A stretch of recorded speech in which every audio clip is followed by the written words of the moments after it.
सवाल आते हैं, उसका हैशटैग है सोच इंडिया सोच। तो आज ये सवाल पे भाई थोड़ी देर में जवाब लेकर आएंगे, लेकिन स्क्रीन्स पर आएंगे अब आपके मैक्स लाइफ इंश्योरेंस के सीनियर डायरेक्टर और CIO Mihir Vora sir. Mihir sir, hi, good morning.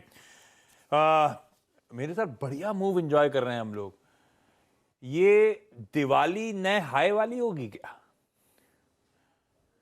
बिल्कुल, नमस्कार, गुड मॉर्निंग।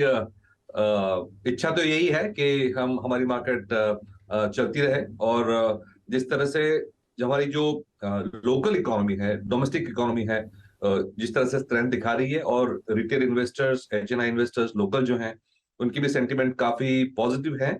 तो लगता है कि बाजार में मोमेंटम पॉजिटिव है। सिर्फ एक ही है कि जो ग्लोबल वैश्विक वातावरण है वो इतना कंड्यूसिव नहीं है, तो वो एक मैं रिस्क फैक्टर गिन के चलूंगा। ये सही कहा आपने, ग्लोबल, और हम उस बेपरवाह हैं उससे। जब वो गिर रहे थे तब भी हम रेजिलियंस कह रहे थे, हमारा रेजिलियंस। अब तो वो चल रहे हैं तो हम और तेजी तूल पकड़ गए।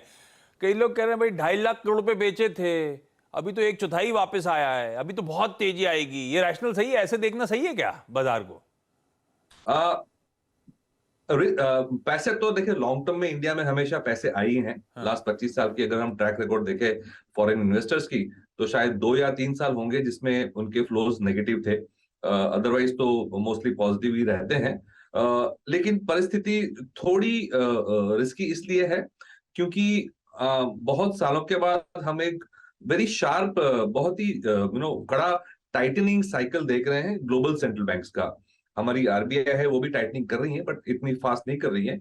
लेकिन अगर आप US फेडरल रिजर्व को देखें या यूरोपियन सेंट्रल बैंक को देखें, तो उनके यहाँ पे इन्फ्लेशन का भाई अभी भी इतना हावी है कि जो टाइटनिंग वो जो कर रहे हैं 75 बेसिस पॉइंट्स एक एक मीटिंग में, वो काफी शार्प है। और वो एक बड़ा रिस्क हो सकता है क्योंकि अल्टीमेटली जो इंटरेस्ट रेट्स हैं, लिक्विडिटी है, वो काफी काफी लिंक्ड होती है सेंट्रल बैंक एक्शन से।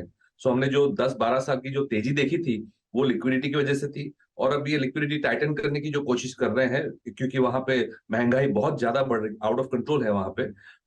तो इसकी वजह से मुझे लगता है कि फ्लोज आएंगे, लेकिन बहुत ज्यादा जोर से आने की उम्मीद नहीं है नेक्स्ट 2-3 महीने में।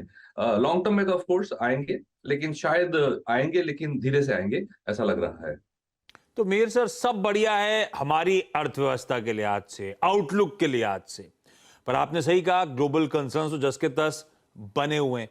तो फिर इसका मतलब ज्यादा दिन हम अपनी चाल नहीं चल सकते, इस तरह से डीकपल्ड बहुत दिन तक तो नहीं चल सकते। कंसर्न्स हैं और हम डीकपल्ड अब तक हैं। ये कंसर्न्स कैचअप होंगे फिर हमारे बाजार में, एटलीस्ट नियर टर्म में कुछ पैंग्स नजर आते हैं।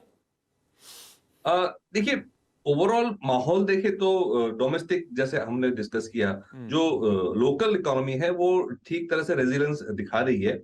और ग्लोबली जो स्लो डाउन हो रहा है, इसकी वजह से हमें जो एक्सपोर्ट्स हैं और उसका रिफ्लेक्शन जो इंडस्ट्रियल प्रोडक्शन में है, वो भी दिख रहा है कि इतना स्ट्रांग नहीं है।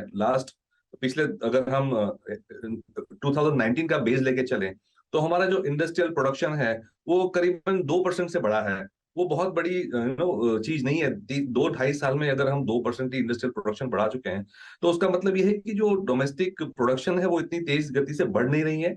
और जो डिमांड जो लोकल इकोनॉमी में आ रही है, क्योंकि जॉब्स बढ़ रहे हैं, रूरल इकोनॉमी में भी अच्छी स्ट्रेंथ दिख रही है, वो इंपोर्ट से मीट हो रही है। तो मेरे ख्याल से ये जो आत्मनिर्भरता का थीम है बहुत ही इंपॉर्टेंट है।